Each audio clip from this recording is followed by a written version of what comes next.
일자리 지능원에서 카메라를 또 갖고 오셔서 촬영을 한다 그래서 저는 시작은 제가 항상 어디 가든지 이제 이걸로 합니다. 헤로도토스라고 그 역사, 서양 역사학의 아버지라고 하는 사람인데 이제 이거 느낌은 다 아실 거예요. 굳이 번역할 필요는 없어요. 인간이죠. 인간이 이뤄낸 모든 결과물들, 그러니까 인간이 이 지구상의 탄생에서 이뤄낸 모든 문명, 결과물들은 뭐의 선물이냐? 대학생들, 1학년들 번역 이게 무슨 말이냐고 물어보니까 이거를 열매라고 표현하더라고요. 근데 맞는 말인데 산물, 결과물이라는 뜻이죠. 벤처링, 위험을 무릅쓰고 뭔가 하는 행위. 이게 결국은 지금 여기 계신 분들이 이제 창업을 하신 분들 내지는 창업을 염두에 두고 계신 분들이 머릿속에서 처음 발현이 되는 거예요. 왜냐면 이 벤처링이라는 게 없으면 이런 생각 자체가 없으면 창업을 할 수가 없거든요. 하나부터 열까지 다 리스크이기 때문에 위험을 안고 뭔가 행동을 한다는 거죠. 이게 없으면 창업이라는 생각 자체를 못해요. 가끔은 그런 분들도 계세요. 헌터라고 헌터. 정책자금 헌터. 여기 가서 이제 조금 그 자체가 목적인 분들도 가끔은 있어요. 이제 너 그거지 그렇게 얘기는 못 하는데 그런 분들이 가끔 있어요. 어디 가다 보면 사업 계획서가 여기서 제출했던 게 또 여기 오고 그런 분들 가끔 있거든요. 근데 그런 분들 빼고는 대부분 99.9%는 그 창업자들은 이런 생각이 머릿속에 다 있습니다. 이거 없이는 창업이 될 수가 없어요. 노벨 경제학상 받으신 분인데 뭐 같은 얘기인데 이거예요. 우리가 지금 이 세상, 우리 눈에 보이는 이 세상을 볼 때 우리는 변화를 잘 알아채지 못하는 거예요. 근데 변화를 알아채는 사람들은 이 세상이 지금 흘러가고 있는 거예요. 지금 차가 가고 뭐 이런 게 흘러가는 게 아니고 시간이 흘러가는 거잖아요. 그런 걸 본다는 얘기거든요. 근데 우리는 저도 못 봐요. 근데 이런 사람들은 뭔가 이제 본다는 거예요. 특히나 테슬라 창업자 머스크 같은 사람들. 이런 게 시각이 이렇게 보는 거죠. 세상에 영화를 보듯이 세상을 본다는 거예요. 잘 모르겠죠. 느낌이 쫙 오죠. 근데 이걸 한번 읽어보세요. 이제 한 10번 정도 쭉 읽어보시면 뭔가 하는 게 있을 거예요. 그리고 그 책 중에도 오리지널스라는 책이 있어요. 미국의 뭐 마케팅 학자가 쓴 책인데 세상의 변화를 뭐라 그러지? 잡아챈다고 표현해. 그런 사람들을 그 얘기인데 오리지널스라고. 그거하고 비슷한 논리죠. 저도 사실은 그래요. 지금 세상 변화는 게 그냥 그런가 보다 하루 이틀 사는 거지. 이게 무슨 영화 보듯이 시각을 굉장히 큰 브로드하게 시각을 갖고 못 보거든요. 근데 이분이 하는 얘기가 결국은 시각을 위해 보라는 얘기죠. 특히 사업하시는 분들이 중요한 것 같아요. 단순하게 5년 뒤에 뭐가 될 것이 아니라 거기에 맞게 지금 행동을 바꿔야 되거든요. 사업하시는 분들. 이거는 뭐 창업 강의하면서 많이 아마 접하셨기 때문에 그런 거는 이건 이제 우리가 스타트업이나 벤처기업 이런 모든 용어부터 시작해서 무슨 모델, 그다음에 자금 조달, 그다음에 가치 평가로 이렇게 다 실리콘밸리에서 오거든요. 그렇기 때문에 그 영어로 된 그 단어들이 굉장히 많아요. 그래서 이것도 계속 접하면서 좀 익숙해지셔야 되는 거거든요. 뭐 리소스, 오퍼튜니티 이게 뭐 말이 어려운 말은 아닌데 잘 안 쓰잖아요. 근데 업계에서 많이 써요. 굉장히 많이 써요. 리소스가 투입이 얼마 되는데 뭐 어떻게 돼 이런 얘기를 이제 일상적으로 하기 때문에 익숙해지셔야 됩니다. 근데 이제 사업할 때 이거는 그 사업 처음 이제 생각하시는 분들한테 얘기하는 건데 그리고 대학생들한테 창업이라는 그 사고가 일어나기 위해서는 어떤 과정을 거치느냐. 결국은 이게 결정한다는 거죠. 그래서 우리 어른들이 야 경험을 많이 해라.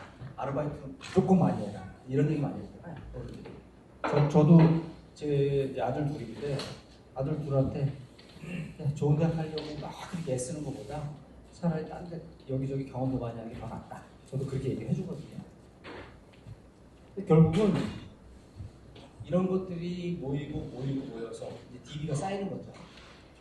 쌓여서 이거를 이제 해석할 때 이런 게 나와요. 개인적으로 나는 위험을 좋아한다. 나는 절대 위험한 거 안 해. 나는 안 할 거야. 나는 정기 예금이 좋아. 정기 적금이 좋아. 나는 주식 안 해. 이런 개인적인 성향들이 있잖아요. 이것도 측정하는 지표가 있습니다. 그러니까 리스크에 대한 태도라든가 나는 뭐 내 스스로 자기 유능감이 강하다든가 지표가 있거든요. 이런 것들이 결국은 이 DB를 해석하는 거예요. 해석해서 이제 그 사업 기획 이런 거를 이제 잡아채는 거죠. 그렇게 해서 이제 창업이 이루어지는 그런 프로세스입니다. 이게 사실은 이 이과 사람들이 이런 걸 분석 못하잖아요. 이거는 이제 시라큐스 대학에 스타트업 연구하시는 교수님이 이런 연구를 한 겁니다. 이게 사회학이에요. 사회학에서 나온 거거든요.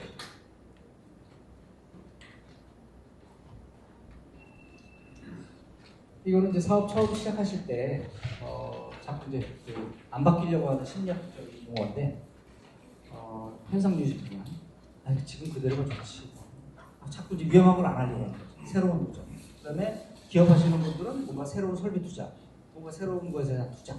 왜냐면 당장 돈이 들어가기 때문에 그 돈이 매출로 연결되든가 이익으로 연결될 게 불명확할 때 잘 안 하잖아요. 근데 그런 것들을 가능하면 자꾸 되는 쪽으로 논리를 발굴해서 그 타겟에 나가야 돼요. 자꾸 이게 되게 많아요. 특히 조금 이제 안정적인 대학 졸업하고 안정적인 직장을 구하는 사람들 있잖아요. 나는 공무원이 좋아. 왜냐면 철박한 얘기하잖아요. 65세까지 보장돼 있어. 나는 교직원이 좋아. 이런 분들은 조금 이제 현상주의 편향이 강한 편이죠. 뭔가 자꾸 자기 큰 거 싫어하는 거예요. 스타트업은 자기 크잖아요. 월급도 적고 뭐 1년이 갈지 3년이 갈지 그것도 모르잖아요. 근데 그런 것들을 굉장히 싫어하는 거죠. 그런데 스타트업을 실제로 하시는 분들은 제일 먼저 이제 이런 거에서 벗어나야 되는데 스타트업을 하시면서 못 벗어나시는 분들도 굉장히 많습니다. 얘기를 이렇게 섞어보면 자꾸 되게 정적으로 생각을 하세요. 스타트업이라는 게 그렇잖아요. 뭐 시간, 포멀한 거 이런 거 없잖아요. 그냥 뭔가 비즈니스가 되기 위해서 모든 걸 다 던지는 사람들이잖아요. 근데 그게 아니고 굉장히 공무원처럼 9시 출근해서 5시 꼭 퇴근해야 되고 야근 없고 이제 이런 게 좀 있어요. 물론 요즘은 또 문화가 뭐 그런 게 있기는 있는데 근데 스타트업은 워낙에 가진 것도 없고 뭐 누가 도와주는 것도 거의 없고 하기 때문에 맨 땅에서 그야말로 헤딩해야 되는 일들이 굉장히 많죠. 하나부터 열까지. 자금, 인력, 기술 모든 게 다 그렇죠. 그렇기 때문에 이 현상 유지 편향이 이게 계속 갖고 있으면은 이 비즈니스가 진행이 안 됩니다. 그래서 가능하면 되는 방향으로 자꾸 논리를 개발하고 안 되는 이유를 찾고 그러는 자세가 필요하다고 생각합니다. 이런 거잖아요. 익숙하지 않은 건 안 하려고. 저기 뭔가 있을 거 위험할 것 같아. 그럼 자꾸 안 가려고. 그러니까 저도 이제 이 과거에 그런 제가 역사책을 좋아하는데 그 옛날에 막 배 타고 멀리 가는 사람들 있잖아요. 우리나라도 보면은 제주도 귀향을 보냈잖아요. 죄 지은 사람들. 그러면 그 당시에 한 500년 전에 그 목선 나무로 만든 조그만 배를 타고 한 7, 8m 됐겠죠. 물론 그 사람들은 이제 귀향 가는 거니까 그런데 그거 타고 뭐 중국까지 가서 뭐 무역하고 이런 사람들도 있었잖아요. 옛날에 뭐 신라 때도 있었고. 근데 그런 거 보면 야 무섭지 않아. 뭐 통신도 안 되고 나가면 그냥 온통 바다밖에 없고. 근데 그런 분들한테도 아마 이런 거를 깨는 그런 게 있지 않았을까. 아까 처음에 얘기한 벤처링이나 그런 생각이 있지 않았을까 해서 가끔 그런 걸 생각합니다. 지금 최근에는 그 동력 없이 태평양을 요트 하나로 횡단하시는 분 있잖아요. 김승진 대표님 요트 하시는 분. 동력 없이 하시더라고요. 동력 없이 돈만 갖고 요트 타고 혼자서 태평양을 횡단합니다. 근데 무서울 것 같잖아요. 저는 제가 공군 출신이긴 한데 제가 높은 데를 못 올라가요. 공군 중에서도 제가 관제탑에 있었어요. 제일 높은 데 있었는데 제가 높은 데를 못 올라가요. 저는 한 15층 이상의 베란다를 못 나갑니다. 아무튼 굉장히 막 무서울 것 같은데 특히 안전장치 없이 막 유리 저기 빌딩 올라가는 사람들 있죠. 근데 그런 사람들이 근데 뭐해야 된다고 해야 하나요? 아니면 용감하다고 해야 될지. 근데 아무튼 그런 도전하는 자세는 필요한 것 같아요. 스타트업 하시는 분들. 그런 자세는 아주 강할수록 좋죠. 그럼 이제 간단하게 비즈니스 모델 얘기를 좀 해보겠습니다. 아까 제가 처음에 투자자가 원하는 대로 뭐 자료를 만들고 그 사람이 원하는 형태로 얘기를 해주고 단어를 쓰고 해야 된다고 말씀드렸잖아요. 비즈니스 모델이 딱 그거예요. 가끔 저한테 저는 일단 그 VC 업계에서 일단은 한 반발 정도 뺀 상태거든요. 왜냐면 내 회사를 조그맣게 운영하고 있거든요. 후배들이라든가 선후배들이 이제 VC 대표들이 되게 많아요.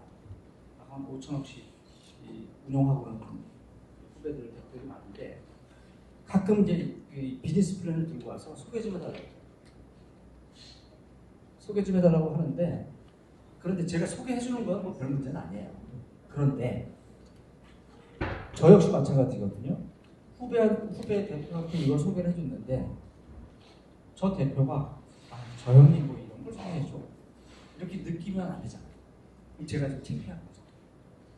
그래서 제가 먼저 쭉 검토를 하거든요. 그래서 제가 보기에 검토해도 괜찮을 것 같아서 판단의 설계를 넘겨주는데 서운하게 생각하시더라고요. 그걸 소개 안 해준다고. 근데 소개가 중요한 게 아니고 가봐야 어차피 이거는 여기하고 안 맞거나 단계가 안 맞거나 이 비즈니스 모델 이제 IR 자료가 조금 방향이 잘못됐거나 그런 걸 제가 얘기를 해주거든요.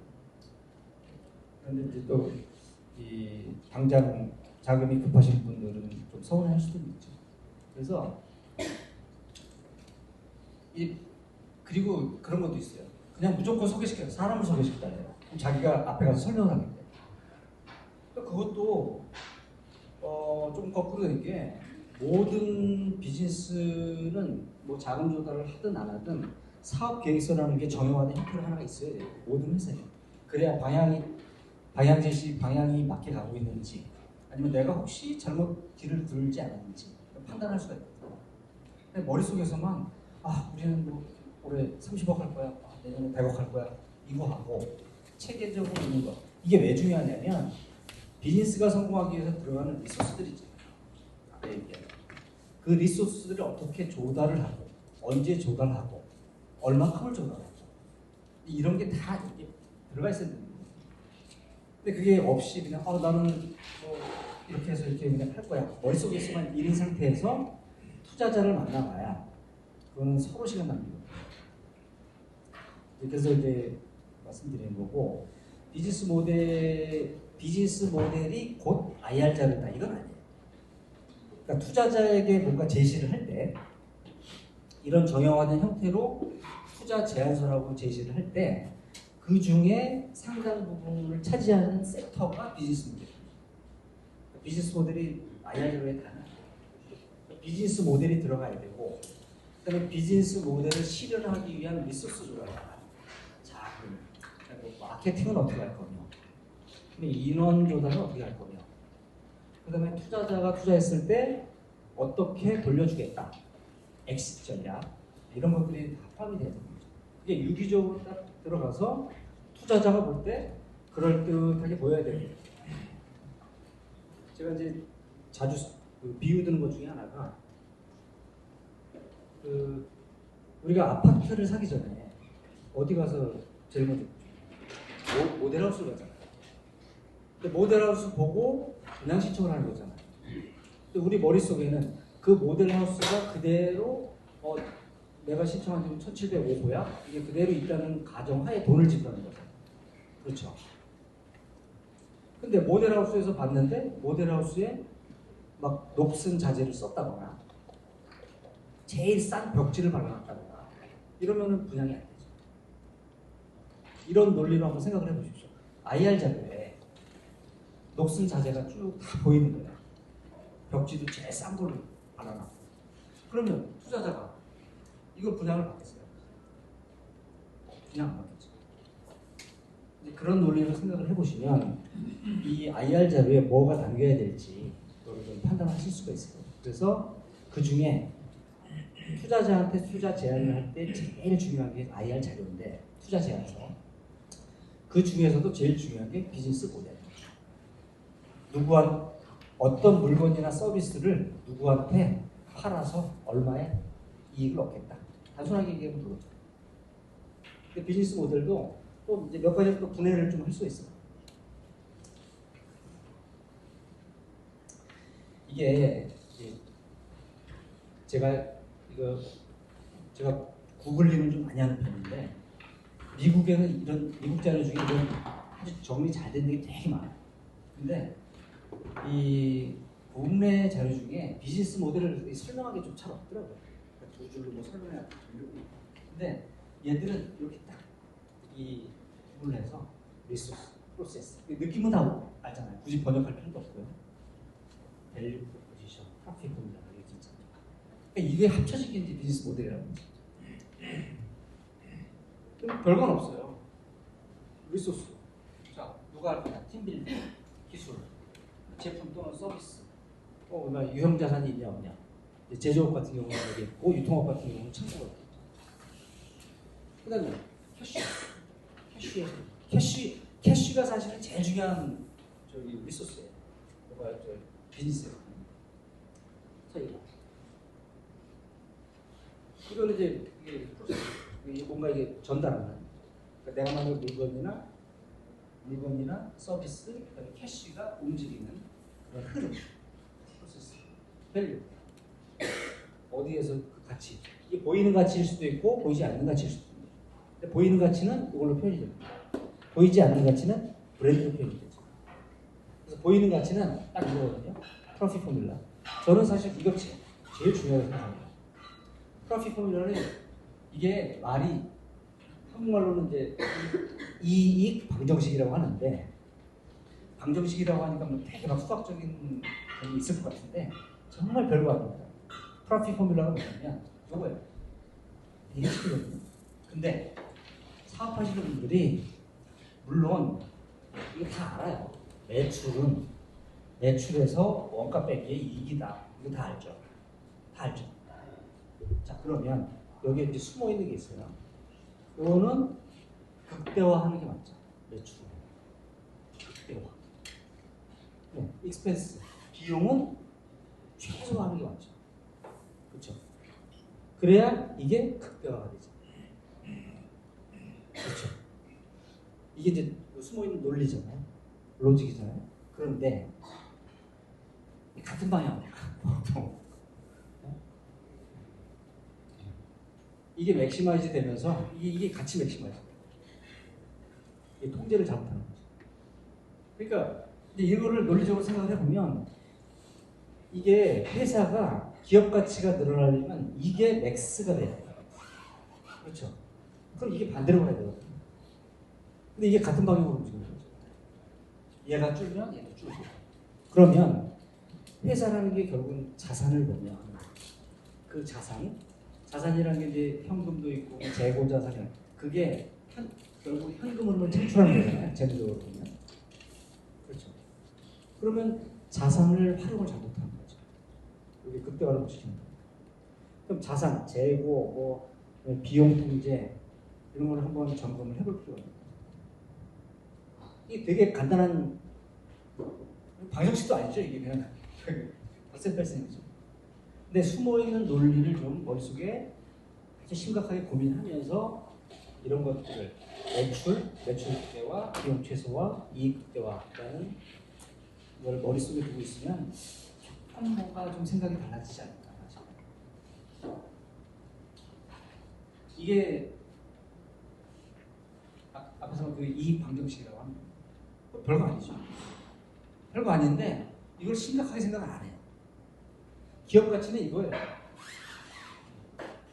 이게 만약에 저희 같이 이제 투자자들은 요게 50억이 났다. 이게 일반적인 얘기인데 이게 50억이 났다. 그러면 기업 가치를 곱하기 한 15 정도.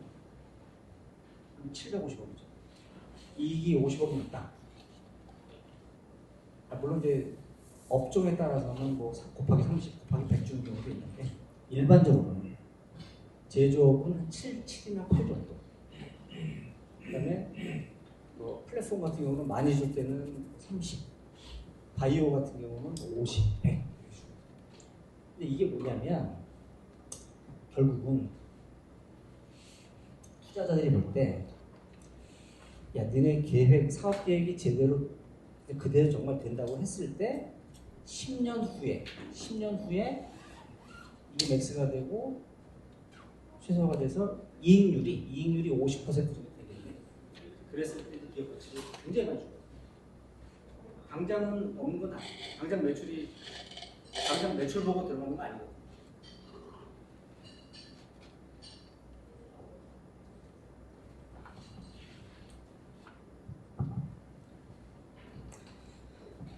그래서 아무튼 이게 아주 제일 중요합니다.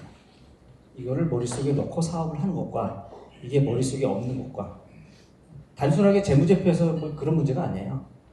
회계연도라기 1월 1일부터 1월 30일이잖아요. 그러니까 이게 머릿속에 있으면 하나하나 캐시 들어오고 나가는 거에 대해서 이걸 좀 생각하실 수가 있어요. 그러면 12월 31일자로 딱 마감을 했을 때 결과가 달라집니다. 한번 대표님들은 뭐 별건 아니지만 가만히 한번 생각을 해보세요.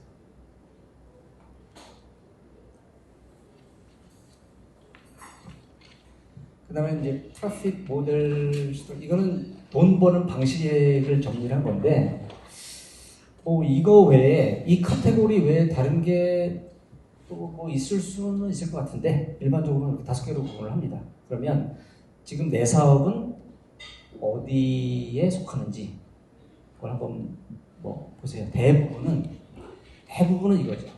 상품이나 서비스를 제공을 하고 대가를 받는 이제 그거죠. 유튜브는 소비자가 돈을 안 내죠. 소비자는 지불을 하고 광고 추가되고. 다음에 사용료는 이제 공인중개사. 이건 단순하게 중개, 브로커리지라고 하는 거죠. 중개. 가입비, 헬스클럽,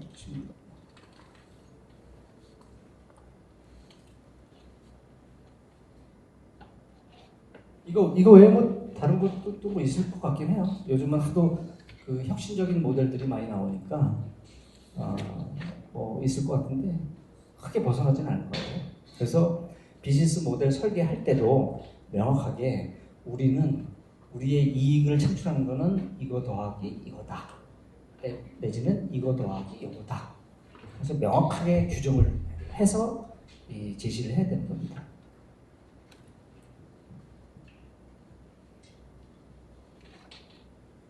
이거는 이제 비즈니스 모델 비주얼라이제이션이라는 건데 이것도 사실 별건 아닌데 내 비즈니스를 화살표와 동그라미 네모로 해서 상품과 서비스, 현금의 흐름 이걸 도식화해서 한번 쭉 정리를 해보면 도움이 많이 됩니다.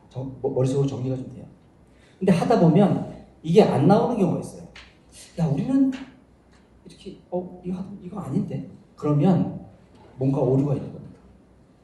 흐름이라는 게 상품과 서비스는 제조자가 최종 소비자한테 이제 흐름이 있는 거죠. 화살표가 가야 되죠. 돈의 흐름도 마찬가지고. 근데 이게 우리는 이건 아니고 얘가 했다가 얘가 지금 굉장히 복잡해져요. 그러니까 비즈니스는 뒤에서 나오겠지만 단순할수록 좋습니다. 그래서 이걸 한번 그려보다 보면 내 비즈니스가 여기는 좀 단순화시켜야 되겠다 이런 좀 판단이 서실 거예요. 이것도 한번 해보세요. 근데 이런 거 하실 때 조용한 데서 혼자 하셔야 됩니다. 대표님들이나 이렇게 해서 혼자 하셔야 돼요. 이거 같이 할 수 있는 게 아니에요.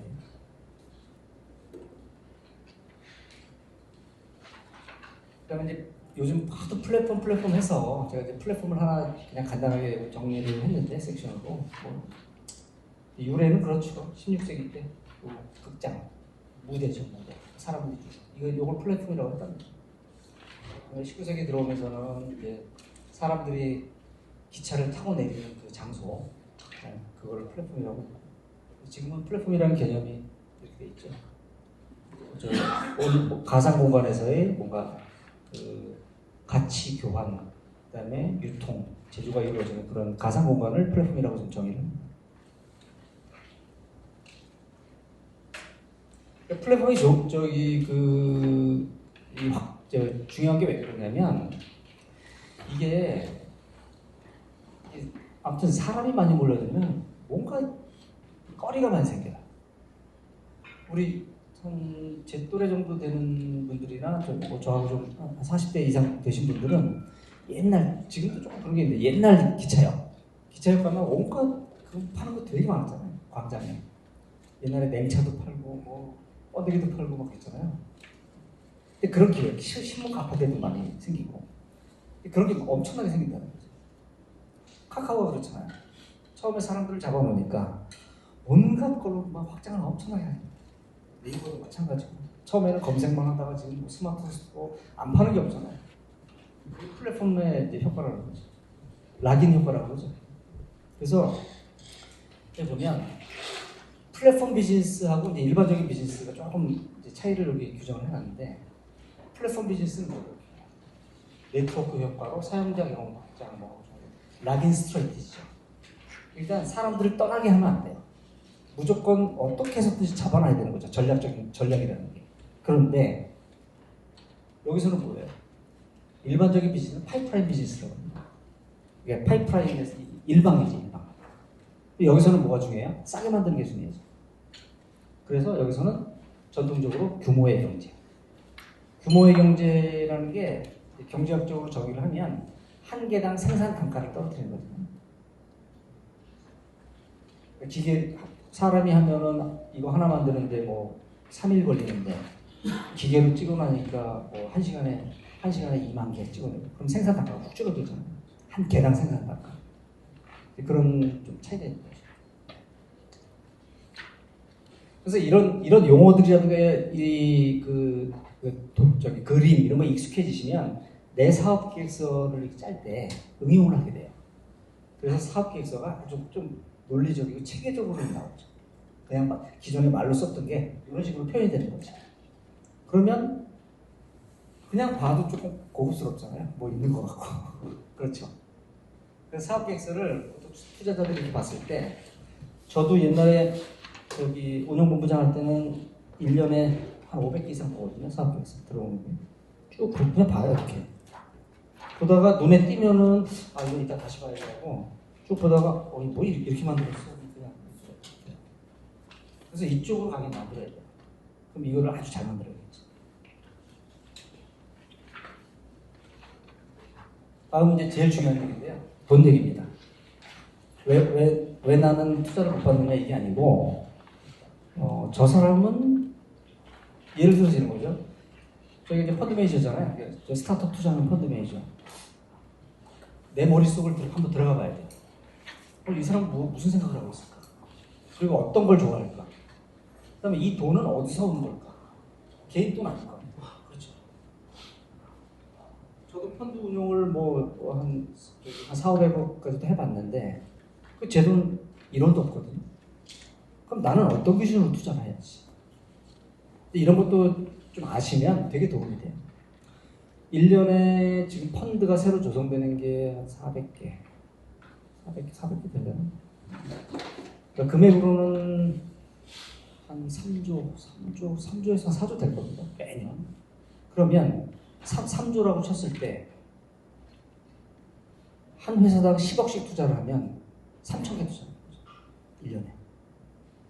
그럼 3,000개 안에 들어가야죠. 그렇죠. 스타트업 하시는 분들이. 3,000개 안에, 3,000등 안에 들어가야 이제 이게 자금 조달을 받는 거죠. 1년에 3,000개 정도 되거든요. 4,000개, 4,000개. 이것도 뭐 많이 보셨을 거예요. 쭉 해서 뭐.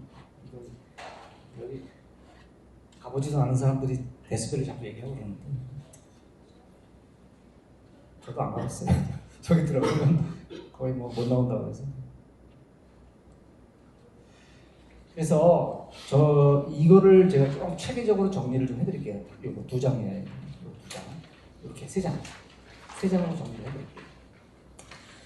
이게 여러분들 사업을 하실 때 똑같은 여기 지금 똑같은 5만 원짜리가 있잖아요. 꼬리표가 안 달렸잖아요. 똑같은 5만 원짜리인데 성격이 다 달라요. 은행에서 내가 빌린 5만 원하고 정부에서 지원금으로 받은 5만 원하고 그다음에 저 같은 펀드 매니저한테 투자 받는 5만 원하고 성격이 다 달라요. 그래서 그 성격에 맞게 조달하고 그걸 써야 되는 겁니다. 근데 이걸 많이 헷갈려하세요.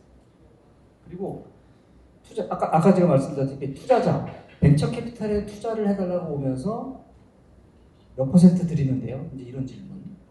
이게 돈의 성격을 잘 몰라서 그런 얘기가 나오는 거죠. 성격이 다 달라요. 그리고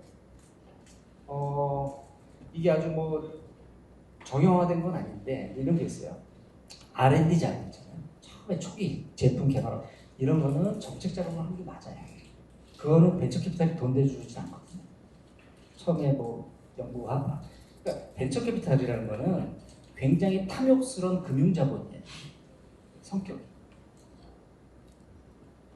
저희 보통 원하는 수익률이 다 착한 사람들이잖아요. 저희 다니다 보면. 근데 돈의 성격이 그래요. 원하는 성격이 연간 15% 이상을 원해요.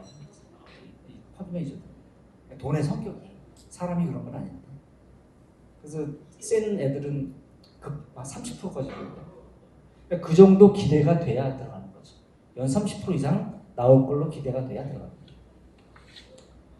그런데 처음에 창업하신 분이 나 이거 R&D 해야 되니까 돈 주세요. 이게 미스매칭이 하는 거예요. 그래서 처음에 이제 초기에 뭔가를 만드는 거 그게 리스크가 제일 크잖아요. 그거는 정책적으로 하는 게 맞고 그 다음에 은행은 뭐 좋아합니까? 담보 좋아하잖아요. 그러니까 땅 사서 공장 지을 때 그때는 VC, 벤처캐피탈에 오지 말고 은행 가서 그걸로 검증을 다 해놓고 VC에 딱 가는 거죠. 야, 준비 다 됐어. 네 돈 들어오면 바로 생산돼서 3년 이내에 매출 500억 나와. 그런 걸 제시하면 제일 좋아합니다. 근데 이제 이게 미스매칭이 나요.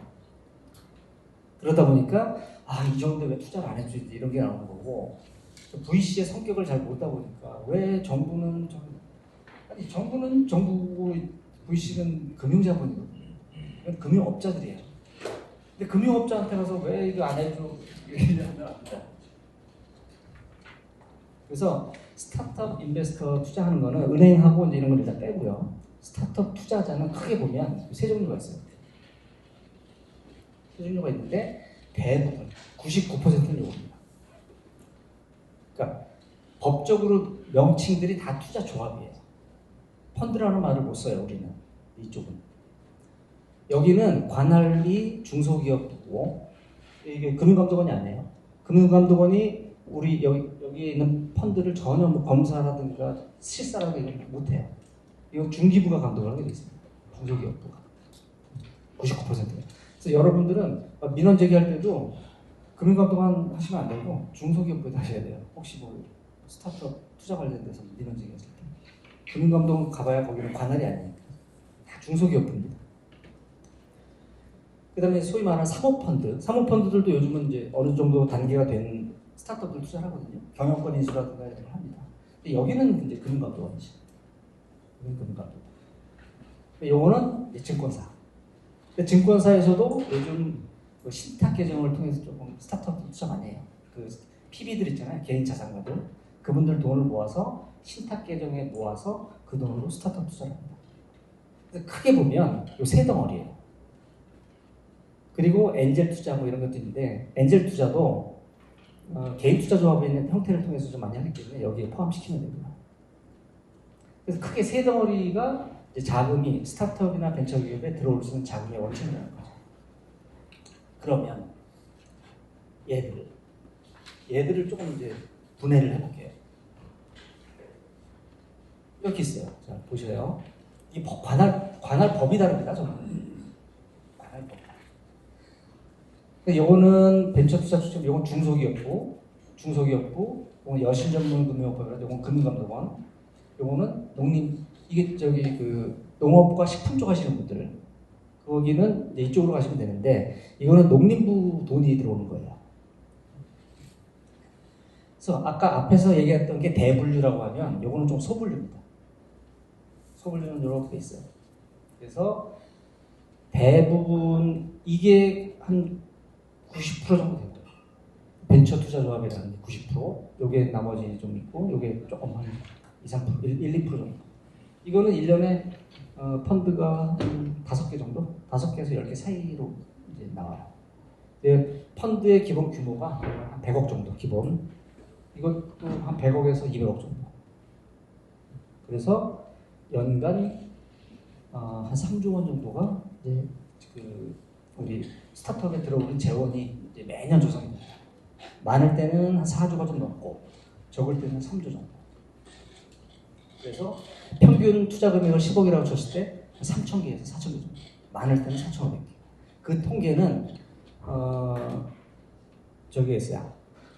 한국벤처투자라는 회사가 있어요. 그 한국벤처투자라는 회사가 이거를 다 대행을 합니다.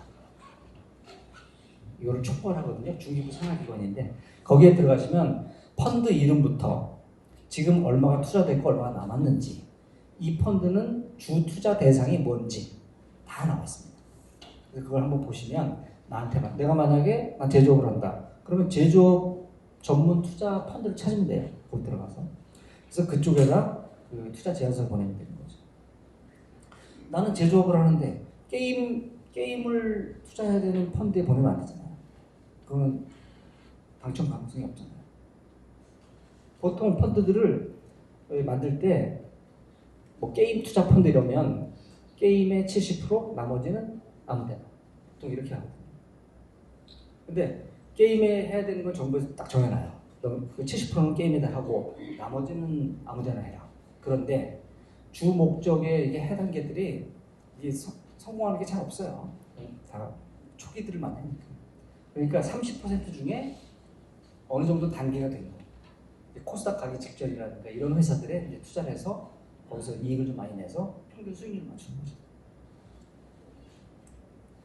이게 다입니다. 그 다음에 얘들 있잖아요. 펀드들한테 돈을 누가 넣느냐. 결국은 그 돈에 그러니까 모든 펀드들의 한 절반 정도는 여기서 나온다고 보시면 돼요. 그래서 문화관광부가 돈을 여기다 넣어서 얘네가 투자 회사들이 만드는 펀드에 돈을 넣어줘요. 근데 넣어주는 게 반 정도 넣어주는 거죠. 그리고 반은 민간에서 그만큼 끌고 와라. 그래서 50% 매칭을 하는 형태죠. 근데 그게 50%도 있고 60%도 있고 70%도 있습니다. 그래서 거의 우리나라는 좀 특이하게 이렇게 돼 있는데 이게 되게 오래됐어요. 사실은 이게 좀 이제 빠져줘야 되는데 아직 민간에서 벤처 투자, 스타트업 투자하겠다는 이 돈 기반이 좀 약해요 아직. 그래서 아직도 정부에서 이제 매년 이제 3, 4조씩 쏟아붓고 있는 형태죠. 그러니까 이게 이 정부에서 이 돈을 이렇게 주니까 사실은 여기가 제가 보기엔 여기가 약해져. 돈의 성격이 이렇다 보니까. 물론 이제 얘들이 직접 투자를 못하고 전문가 집단을 통해서 스타트업을 내려주니까 얘네가 전문가 집단이 알아서 운영을 해주겠지 하는데 돈의 반이 이제 이런 돈이다 보니까 여기도 운영할 때 막 공격적으로 못하는 게 있습니다. 왜냐면 눈치를 봐야 되니까요. 그렇죠. 눈치를 봐야 되거든요. 공격적으로 하다가 손실이 나면 다음 펀드 때 못 받아. 그런 게 좀 있습니다. 그래서 안정적으로 좀 운영하거나 뭐 그런 게 좀 있어요. 그리고 모든 투자권들을 다 보호를 하게 돼 있습니다. 여기다가 여기가 이제 그걸 그룹웨어가 아니고 뭡니까 그 시스템 그 보고 시스템을 운영하는데 하나하나 돈 하나하나부터 다 시스템에 올려요. 보고서, 심사 보고서, 재무제표, 사업자 등록증, 등기부등본, 주주명부 이걸 PDF로 다 올려요. 그러면 펀드 하나당 100억짜리 펀드가 5억씩 투자를 하면 20개잖아요. 20개 업체를 1년 동안 서류 업로드 하다가 다 시간 다 가요. 그러니까 이게 그런 조금 좀 있죠. 업무 로드가 그런 데 걸리죠. 펀드 매니저도 좀 그런 게 있어요. 그래서 이제 이런 것도 좀 알고 계시면 좀 도움이 될 것 같아요. 이게 벤처 펀드, 스타트업 투자 펀드 운영하는 사람들도 애로가 있습니다. 그 만드실 때 도움이 될 만한 그 팁이라고 할까? 몇 개 좀 말씀드릴게요. 비즈니스 플랜은 일단 그 IR적인 이제 제일 중요한 부분인데 비즈니스 플랜이라는 거는 결국은 이제 지도라고 표현을 하기에는 조금 약할 것 같고요. 근데 뭐 이제 그 비즈니스 플랜이라든가 이거에 대해서 이제 단어의 정의가 뭐 지도라는 표현을 많이 하더라고요. 그리고 목적지와 그 목적지에 가기 위한 그 그 경로를 아주 논리적이고 체계적으로 표현해 놓은 걸 비즈니스 플랜이라고 합니다. 비즈니스 플랜제를 기본으로 IR 자료를 작성을 하게 되는데 이 IR 자료 만들 때 이것도 조금 염두에 두시면 되게 좋을 것 같아요. 우선은 쉽게 하셔야 돼요. 쉽게. 그러니까 특히 이제 기술 기반 그 창업자분들이 IR 자료를 만들 때 되게 물론 기술적인 거니까 어려운 게 들어갈 수밖에 없죠. 근데 어려운 거를 일반인한테 쉽게 설명하는 그것도 실력이거든요. 어려운 걸 어렵게 설명하면 투자자가 못 알아들으니까 관심을 안 가져요. 그러니까 오히려 마이너스입니다. 그러니까 어려운 걸 쉽게 설명하셔야 돼요. 어려운 걸 투자자가 알아듣기 쉬운 말로 설명을 해야 투자자가 그런 거구나 이해를 하고 또 관심이 있으면 공부를 하거든요. 근데 처음부터 따다다다닥 어려운 말만 써버리면 일단 최초에 관심 끌기가 어렵죠. 그 다음에 명확하게 뜬구름 얘기 이런 거는 싹 다 빼고 아주 명확하다는 걸 검증을 받으려면 주변에 물어보세요. 야, 이게 말이 돼? 한번 검증받고 전혀 이걸 처음 보는 사람한테 한번 줘보고 야, 내가 무슨 사업하는지 알겠어? 한번 검증받고 그런 게 이제 명확하고 객관성을 확보하는 방법 중에 하나거든요. 객관성이라는 건 그거잖아요. 딴 사람이 봐도 그렇게 똑같이 느껴야 돼요. 나만 그렇게 느끼면은 그건 객관성이 없는 거죠. 그래서 쉽게, 명확하게, 객관적으로 이 원칙을 갖고 작성하시면 아주 논리적인 그 IR 자료가 될 것이라고 생각합니다. 그리고 IR이라는 건 결국은 투자자한테 제출을 하고 투자자 앞에서 내 사업을 설명하고 투자를 이끌어내기 위한 수단이잖아요. 그러면 작성할 때는 이런 원칙이 있는데 발표할 때도 이런 게 또 있어요. 이거는 제가 이제 제 경험을 정리를 한 거예요. 이건 어디 딴 데서 제가 갖고 온 건 아니고 제 경험으로 정리를 한 건데 스피치 스킬 할 때 저기 있어요. 이 연습도 좀 많이 하셔야 될 것 같아요. 좀 떨어지게 해서 말이 이렇게 해서 뭐 우리가 문장 쓸 때 보면 그리고 해서 저거 해서 이 저거만 있잖아요. 마침표가 계속 쉼표만 해서 한 문장이 한 10줄 되는 그런 문장 있잖아요. 이해가 안 되잖아요. 그래서 발표를 할 때도 저 원칙하고 비슷하게 아주 이해하기 쉬운 말로 문장을 끊어서 그렇게 하시면 훨씬 좋을 것 같고요. 이 슬라이드를 만들 때 물론 거의 다 PPT를 만들잖아요. 파워포인트로 만들 때 슬라이드 한 장에서는 메시지를 딱 하나만 던지는 걸로. 자, 이 슬라이드에서는 IR 할 때는 이거 해야 된다 이거잖아요. 근데 이제 조금 이게 익숙하지 않으신 분들을 보면 한 장에다가 너무 많은 정보들이 담아요. 그러면 뒤로 넘어가지 않거든요. 그래서 그거는 처음에 설계를 할 때 이 IR 이제 목 찾아볼 때 그때 고민을 좀 많이 하셔서 슬라이드 하나에서는 메시지를 딱 하나만 던지고 넘어가는 거예요. 이렇게 하셔야 되고요. 논리적으로 쭉 이어지게 앞에 1번부터 설명을 해서 쭉 30페이지까지 넘어갈 때 그래저래 해서 이렇게 하겠다. 이게 딱 떨어져야 되는 거죠. 그래야 앉아서 듣는 사람이 이해가 쏙쏙 되거든요. 결국은 앉아있는 사람한테 설득을 해서 내가 돈을 끌어내려고 하는 거니까 목적이. 설득이 목적이잖아요. 그러니까 앉아서 듣는 사람을 헷갈리게 하면 안 된다는 거예요. 다음으로 이제 스타트업 하시는 분들이 뭐 데모데이나 이런 데 많이 나가시는데 이 시간 관리도 조금 연습을 많이 하시면 아주 좋습니다. 어떤 분은 뭐 15분에 발표하라 했는데 네 이렇게 훌륭한 사업을 15분 안에 어떻게 발표를 하냐 할 말이 많은데 그런 말씀들을 많이 하시는데 15분 안에 끝내시는 것도 실력이에요. 저는 뭐 그렇게 생각을 하는데 왜냐면 이게 앉아서 듣는 사람들도 시간이 다 제한이 있잖아요. IR 들으러 와서 이제 거기서 머물러야 되는 시간이라든가 다 있는 사람들이니까 그거를 무시하고 나 할 말만 1시간, 2시간 해버리면 그건 오히려 마이너스 효과가 나요. 그리고 오히려 Q&A 시간을 갖는 게 훨씬 좋죠.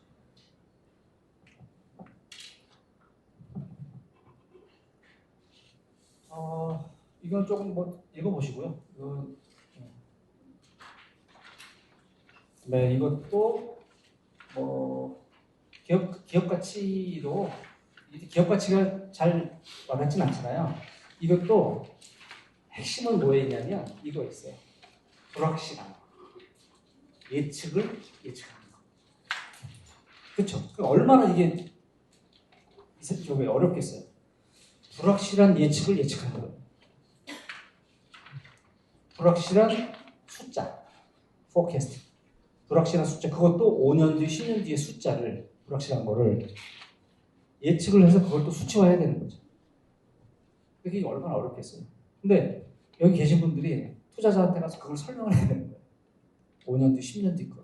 근데 우리는 매년 100% 성장을 할 겁니다. 올해 50억, 내년에 100억, 그 다음에 200억. 논리적으로 맞지 않습니다. 근거가 없잖아요. 근거를 갖고 논리적으로 투자자를 설득하는 사람과 그게 없이 그냥 일방적인 자기 주장하는 사람과 어떤 사람이 더 설득력이 있겠는가 생각해 보시면 딱 답이 나오죠. 모든 건 불확실해요. 스타트업. 이것도 이제 그 기업 가치 평가 방법론인데 이거는 이제 재무론에서 보통은 이렇게 구분을 하거든요. 코스트 어프로치는 내가 이 사업 하는데 얼마 들어갔으니까 내 사업 얼마나 쳐줘. 이거고 마켓 어프로치는 나하고 비슷한 회사가 이만큼 받았으니까 나도 이만큼 쳐줘. 이거고 디스카운트 캐시플로우는 내가 이 회사가 5년 뒤에 3년 뒤에 얼마 벌어들일 거니까 그거를 지금 인정해 줘. 세 가지 방법론이 있습니다. 이게 이제 재무적으로. 그다음에 이제 그 기업 가치 평가에서 용어들이 좀 나오는데 프리머니, 뭐 포스트머니, 멀티플, 커먼 이건 보통 주식, 그다음에 상환, 전환, 우선 주식, 전환사채 이런 형태가 있는데 이거를 프리머니, 포스트머니 많이 하시는데 제대로 개념을 아시는 분이 많이 없어요. 프리머니를 왜 계산을 하는지. 처음 접하시는 분 좀 헷갈리거든요. 프리머니와 포스트머니가 왜 이게 구분이 돼야 되는지. 멀티플이라는 건 아까 그거예요. 이익이 10억 났잖아요. 그러면 니네 기업 가치를 10배를 쳐줄게. 그래서 100억을 쳐줄게. 이게 왜 배? 배수라는 게 멀티플이고요. 근데 보통은 예전에는 이제 보통 주식을 많이 했는데 뭐 한 10여 년 전부터는 거의 상환전환 우선 주식을 투자를 많이 합니다. 그럼 뭐 대표님들하고 다 이런 컨설팅이나 강의 마실 때 많이 했죠. 리디머블, 이거 하나하나가 다 권리예요. 리디머블, 상환을 청구할 수 있는 컨버터블, 보통주로 전환을 청구할 수 있는 프레퍼드, 배당을 1% 더 받을 수 있는, 그리고 하나하나 다 권리가 붙어있는 거예요. 세 가지 권리가 붙어있는 스톡, 주식, 상환전환 주식. 이걸 쉽게 우리 기업같이 설명해 볼 수 있는 건데 이것도 한번 쭉 볼까요? 필요한 사업 자금이 어느 정도인가요? 3억입니다. 3억을 투자하면 투자자에게 지분을 얼마나 주실 수 있나요? 15%. 그러면 3억 나누기 15%. 20억이죠. 이게 포스트머니입니다. 투자가 들어간 이후의 가치 3억. 그러면 투자가 들어가기 전 계산을 하려면 3억 빼겠죠. 투자금 3억이니까 17억. 프리머니. 근데 이게 무슨 의미냐면 대표님이 투자자하고 지금 얘기를 하는데 지금까지 얘기하기 전, 내가 투자 의사결정을 하기 전 대표님이 창업해서 지금까지 이뤄 놓으신 거에 대해서 17억을 쳐드릴게요. 이 얘기죠. 17억을 쳐드릴게요. 그러면 17억 나누기 지금 현재 발행 주식 수가 있어요. 그럼 주식 수를 나눠. 여기서. 그럼 한 주당 얼마가 나오죠? 그 주식을 한 주당 얼마가 나오죠? 발행가. 그 발행가로 3억 원을 발행을 하는 거죠. 그럼 3억 나누기 그 한 주당 주식 가치 그걸 나눠버리면 새로 발행해야 될 주식 수가 딱 나오죠. 그러면 역산을 해보면 딱 20억이 딱 떨어지는 거죠. 포스트머니. 뭐 익숙하신 분들은 뭐 어려운 건 아닌데 처음 접하시는 분들은 조금 헷갈려요. 이거는 이제 스타트업들 Y 컴비네이터라고 그 실리콘밸리에서 이제 제일 크게 하는 엑셀러레이터인데 거기 대표님이 정리를 한 거예요. 성공하는 스타트업은 이렇더라. 그래서 6가지로 정리를 해놨습니다. 사람들이 원하는 것을 만들어라. 아이디어가 한 줄로 정리되더라. 딱 쉽게 하라는 얘기예요. 내 사업을 쉽게 표현하라는 얘기죠. 산만하지 않고 제품에만 집중. 그러니까 사족을 다 빼버리라는 거예요. 회복 탄력성. 이게 뭐냐면 원래 사업 계획서하고 조금 빗나갔을 때 내지는 내 사업이 예상과 달리 갔을 때 다시 돌아온다는 거예요. 빨리. 스타트업이 그게 되거든요. 대기업들은 그게 안 되잖아요. 대기업들은 몸집이 무거워서 사업 하나 잘못되면 엄청 오래 걸려요. 다시 바꾸기가. 근데 스타트업은 오늘 만약에 의사결정이 됐으면 내일부터라도 바꾸죠. 그래서 회복 탄력성이 되게 높더라. 필생의 사업으로 여기더라. 필생의 사업으로 여기더라. 이거를 어떤 분들은 또 이거를 뭐 내가 평생 해서 내 아들한테 물려주고 이런 걸로 오해를 하시는데 그건 아니고요. 그만큼 열정을 갖고 지금 이 순간 내 모든 걸 다 쏟아붓는다는 얘기예요.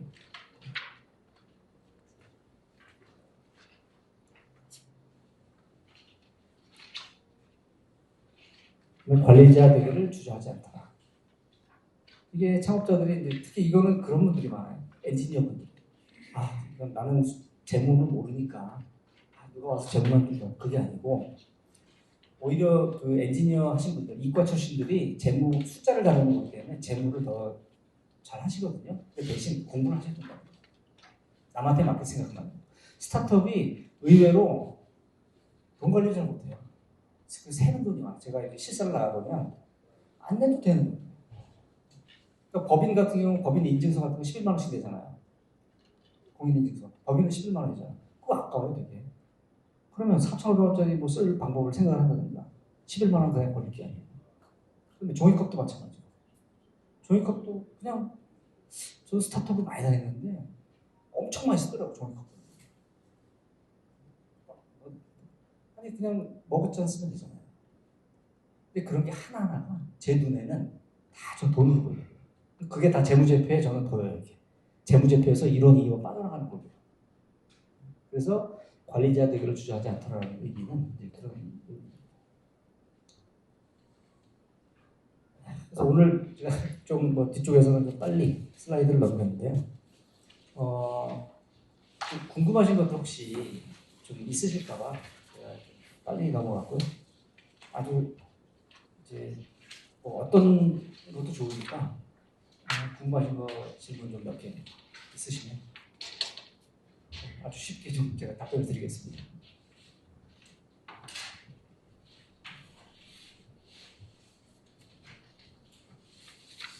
네.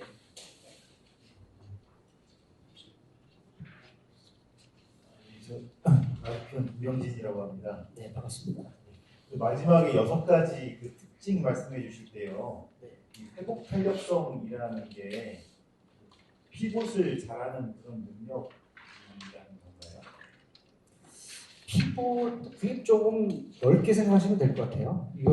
이거는 이제 제가 거기 그 사이트에서 이게 이제 기사에 한번 보도된 내용이거든요. 그래서 내용이 너무 좋아서 제가 강의할 때마다 하는데 이거를 쭉 한번 읽어보시면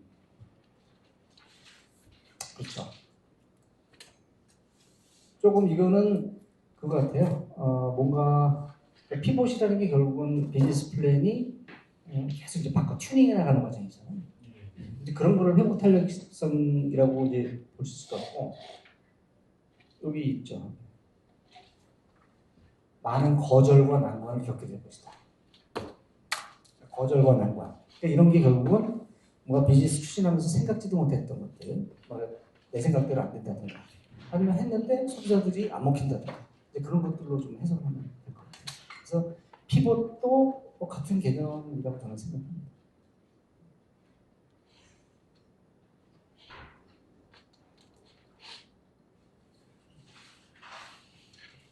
돈 관련된 거 질문하시면 제가 제일 잘 아는 분야. 기업 가치 판단을 할 때, 네. 일단 보통 리틀베이 오감독입니다. 보통 기업 가치 판단을 대표자가 이런 그동안 개발했던 상품, 그다음에 자본금, 그다음에 앞으로의 사업 계획, 이제 우리는 보통 우리가 갖고 있는 기업을 얼마 정도로 선정을 해줬으면 좋겠다라고 하잖아요. 그럴 때 가장 에서레이트나 VC에서 바라보는 관점에서 기업 가치를 되게 냉정하게 볼 거 아닙니까? 그다음에 그 사람들 입장에서는 조금 투자하고 많은 지분을 확보하는 게 또 우선적인 거죠. 그러면 가장 합리적인 기업 가치를 접근하는 방법이 있다면 어떻게 보면 될까요? 그거는 이제 단계마다 조금 다를 것 같은데요. 원론적인 걸 말씀드리면 기업 가치라는 거는 서로 설득의 과정인 것 같아요.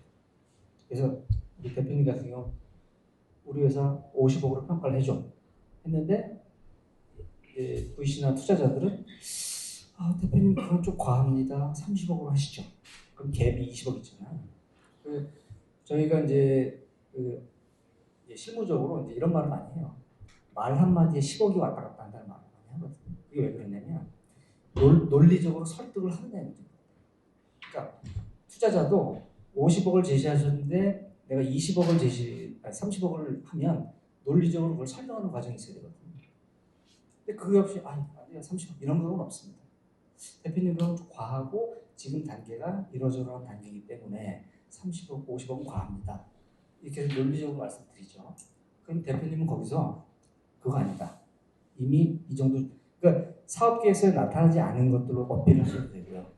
아니면 뭐 다른 어떤 뭐 객관적인 뭐가 있으면 그걸로 어필을 하셔도 되고요. 그래서 말 한마디에 10억이 사실 왔다 갔다 할 수는 있어요. 이게 뭔가 딱 공식에 넣어서 숫자를 넣어서 되는 게 아니기 때문에 논리적으로 얼마나 설득을 하느냐에 따라서 그건 충분히 극복할 수 있는 문제입니다. 여기 보통 창업을 할 때 당시는 자본금이 좀 약하지 않습니까? 그렇죠. 네, 자본금이 약하고 그다음에 개인 투자자들을 받아서 된다. R&D 제품 개발이나 솔루션 개발을 수익을 하는데 그런 거를 인정을 받으면서 상품이 개발됐을 때 거기 상품에 대한 소득이 나올 거 아닙니까? 그렇죠. 매출이. 네. 대표님 말씀하신 게 지금 이런 거예요.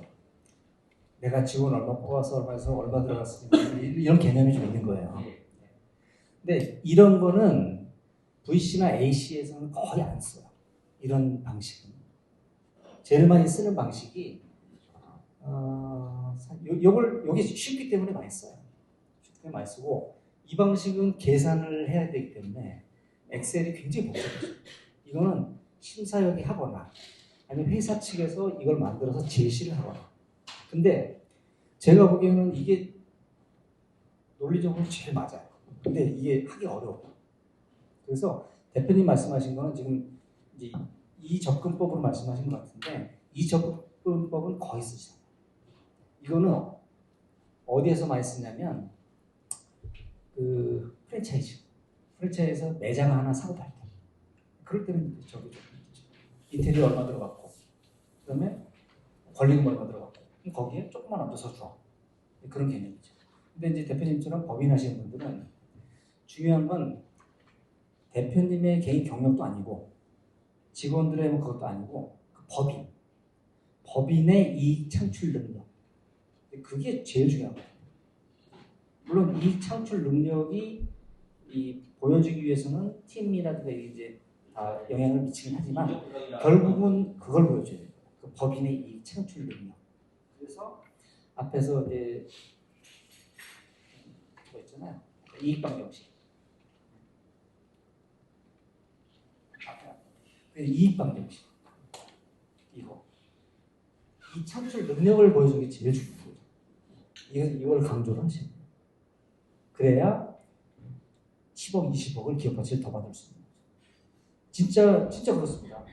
대화하다가 심사역 1차 관문이 심사역이니까 심사역이 그럼 제가 설득을 해볼게요 하고 가요. 그럼 50억으로 투자심사위원회에다 올립니다. 그럼 거기서 심사역이 이제 또 디펜스를 해야 되잖아요. 투자심사위원들이 있으니까 디펜스를 대표님 논리로 또 하는 거죠. 그게 통과가 되면 50억 받는 거예요. 쉽죠. 근데 또 심사위원들이 이 담당 심사역한테 그거 너무 비싼 거 아니야? 이 자리에서 보통 50억이 올라가는데 20억으로의 50%훅 깎는 경우는 거의 없어요. 깎아야 한 10% 정도. 10%와 한 20% 정도. 그 1차 관문인 담당 심사역, 담당 펀드 매니저 설득하는 게 제일 관문이고요. 그 설득은 논리적으로 충분한 시간을 하셔야 돼요. 예, 제가 질문을 하겠습니다. 저는 이제 1차 투자를 받았고 지금 현재는 뭐 제품을 판매하고 있는 이런 상황인데 저희가 이제 기업 가치를 평가할 때 2차 투자를 지금 저희가 추진을 하다 보니까 좀 아까 말씀드린 이제 그런 거는 초기 투자에 좀 해당되는 내용 같고요. 재무제표가 제일 중요하더라고요. 일단 뭐 손실이 나와서는 안 되고요. 거의 뭐 이게 특수한 어떤 뭐 유망한 제품이 아니라면은 투자받기가 쉽지는 않더라고요. 저는 많은 이제 시도는 해보지는 않았지만 대부분 주위 분들 보니까 그렇게 되더라고요. 근데 또 저희 같은 경우는 1차 투자기관에서 외감을 요구를 하거든요. 그러니까 외감을 하다 보니까 FM대로 이제 재무제표가 짜진단 말이에요. 예를 들면은 뭐 이것도 뭐 합법적인 방법은 아닌데 정부 R&D를 할 경우 대부분 이제 매출로 잡아줄 경우도 있어요. 근데 저희는 일치 안 되거든요. 정부 R&D를 하다가 이제 뭐 제가 이제 부가세를 내고 이런 것들 때문에 나중에 오히려 좀 마이너스가 되는 이런 경우도 종종 있더라고요. 그러다 보니까 점점점 투자받기는 어렵고 이제 두 번째는 이제 대외가 아니라 이제 국내 환경이 좀 변했다는 거죠. 첫 번째는 저희가 제품을 출시하는 시점에 제품이 이제 막 팔리려고 하는 시점에 이제 코로나가 터졌어요. 그러니까 갑자기 시장이 싸늘해져 버려가지고 한 3년간 그냥 지나갔거든요. 이제 코로나가 지나가서 이제 제품이 이제 막 팔리려고 여기저기서 주문이 들어오고 설계 반영하고 공공기관에서 또 입찰에도 가끔 이제 뜨고 이제 조달청 나라장터에 이제 금년도부터는 뭔가 되겠다 했는데 정부에서 이제 그 재정을 30%씩 다 삭감을 해버리니까 또 사고로 들어버렸어요. 그러다 보니까 자꾸 이제 2차 투자를 받을 기회가 자꾸 없어지고 또 정부 R&D도 지금 하고 있는 R&D가 거의 80%씩 막 깎여버리고 내년도는 거의 이제 없는 그래도 R&D를 해가면서 직원들 인건비를 좀 했는데 이제 그런 것들을 못하니까 손실이 이제 계속 이제 늘어날 수밖에 없는 이제 이런 구조라 저희는 투자를 받지 않으면은 이게 제품을 요구를 하는데 만들 돈이 없어요.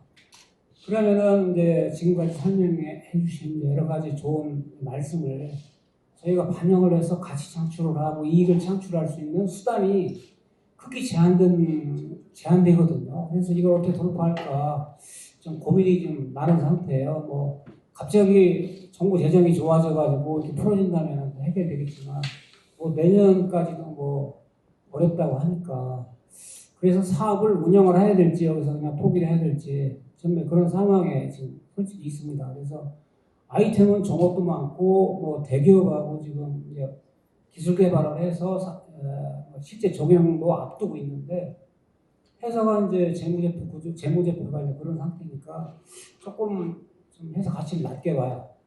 그런 문제들 때문에 많은 이제 저희는 좀 불이익을 당하고 있거든요. 그래서 좀 어려운 얘기지만 뭐 이런 경우에 어떤 뭐 돌파구가 있는지 사실 어려운 질문을 좀 안 하려다가 지금 한번 드려봤습니다. 지금 이제 거시적인 문제죠. 이제 거시 경제가 10년 동안 미국이 돈 풀었던 거, 돈 풀고 2008년 이후에 돈 풀었는데 거기에 코로나가 덮쳐서 10년 동안 푼 거에 10배가 풀렸더라고요. 그러니까 이게 인플레이션이 일어나고 인플레이션 잡으려고 하니까 금리 6개월 만에 쭉 올리는 건데 지금 사실은 아까 말씀드린 투자자들 있잖아요. 여기도 돈이 많았어요. 정부에서 아까 말씀드렸잖아요. 정부에서 60% 70% 매칭이 들어와야 되는데 안 들어오니까 정부에서 아까 얘기한 제가 3주에서 4주 맞습니다. 그걸 훅 줄여버리니까 이 투자사들 자체가 돈이 없어요. 그리고 민간에서 매칭을 30% 50% 한다고 했잖아요. 민간에서 돈을 와야 투자사가 돈이 있는 건데 민간에서도 조달이 안 돼요. 민간에서 들어오는 건 보통 은행, 캐피탈, 일반 법인, 대기업, 제조업 이런 데들이거든요. 근데 그런 데들이 돈을 안 줘요. 리스크한 데 투자를 안 하겠다는 거죠. 대표적으로 벤처는 리스키한 거잖아요. 그게 있고요. 그래서 지금은 대표님뿐만 아니라 사실 스타트업들이 제일 보릿고개 중에서도 아주 보릿고개입니다. 그래서 저는 사실은 업종도 모르고 대표님 뭐 그것도 모르는데 일반적인 걸로 제가 경험적으로 판단하면 저는 부채를 계속 쌓아나가는 거는 바람직하지 않다. 지금은 소위 말하는 디레버리징이라고 내년에 자금 시장 더 안 좋거든요. 지금 그냥 가만히 앉아있을 때가 아니고 더 안 좋기 때문에 좀 경영자들은 대비를 해야 되지 않을까. 그래서 대비라는 게 재무적으로 보면 이제 자산 구조 조정, 재무 구조 조정 이 두 가지 방향으로 진행이 될 수가 있거든요. 자산 구조 조정이라는 건 결국은 이제 유형 자산, 무형 자산에 대한 조정이고 재무 구조 조정은 이제 자금에 대한 건데 어떻게 해서든지 부채를 줄여나가야 됩니다. 아니면 사람이 조금 잉여 인력이 있으면 좀 줄인다든가 이런 형태로 구조 조정을 하는 거죠. 지금은 구조 조정을 안 하고 부채를 계속 쌓아나가는 굉장히 내년이 더 어려워질 것 같은 생각이 듭니다. 솔직히 말하면 저는. 그리고 재무제표 말씀은 재무제표는 그 다양한 거고요. 재무제표 다양한 거고 재무제표 외감 대상이 자산 뭐 100억인가 70억인가 그렇잖아요. 그게 아니라도 저는 받으라고 말씀드려요. 이 투자자한테 재무제표를 제시를 할 때 그 공인 이제 그 외부 회계 법인이 도장을 찍은 거하고 동네 세무사가 찍은 거하고 숫자의 품질이 다릅니다. 똑같은 숫자에 물론 보기엔 그냥 그게 그거 같죠. 근데 투자자들이 받아들이기에는 최고의 전문가 집단이잖아요. 공인회계사들이. 얘들이 한번 검증을 했다. 이거에 대해서 값을 더 쳐주는 거예요. 그러니까 외부 감사 받는데 잘 아는 사람한테 그냥 뭐 친척 중에 누구 있을 거예요. 어떻게 보면 거기한테 싸게 하면은 한 200만 원 해요. 싸게 하면. 3일회계 보기 같은 때는 한뭐 3천만 원씩 주죠. 그렇게 해서 공인회계사 회계법인 감사 보고서 하는 게 저는 훨씬 더 남는 자산. 그렇게 말씀드리고 싶어요. 그래서 그리고 마이너스가 됐다고 투자가 안 들어오는 건 아닙니다. 자본 총계가 마이너스가 되더라도 결국은 이 벤처 투자하는 사람들은 꿈에다 투자하는 거지 재무제표 투자하는 건 아니거든요, 사실은. 그러니까 사업 모델만 좋으면 재무제표가 마이너스든 뭐 그거 상관은 안 해요. 그러니까 우리 돈으로 들어가서 자본 총계를 플러스로 만들어 놓고 그럼 자본 잠식 해소하고 그걸로 은행 가서 다시 일으키고 그런 스케줄 쭉 짜면 되거든요, 같이. 근데 그런 거 설득의 문제지. 그러니까 은행은 이제 이 절대적인 기준이 있잖아요. 은행은 부채 비율, 아니면 뭐 자본 잠식률 이런 게 기계적으로 거기는 입력을 하기 때문에 거기는 이제 안 나오죠. 근데 결국 비즈니스로 설득을 하면 저는 방법이 있다고 생각을 하고 아까 얘기했던 게 부채를 계속 쌓는 건 좀 위험하지 않을까 하는 생각입니다.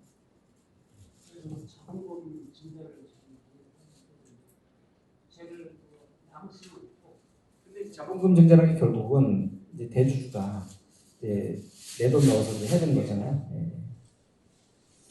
그게 제일 좋긴 한데 그것도 좋긴 한데 그거는 대표님이 이제 한 5년쯤 내 사업 계획 내가 이 사업을 어떻게 할 건지 그러니까 저보다 좀 선배님이신 것 같은데 그러면 이거 뭐 70, 80까지 뭐 이렇게 쭉 끌고 나가서 내가 이제 이런 계획인지 자녀분한테 이제 이걸 상속할 건지 아니면 어느 정도 선까지 하고 나는 세계 여행 다니면서 그냥 편하게 즐기련다 이런 생각인지에 따라서 그런 결정합니다.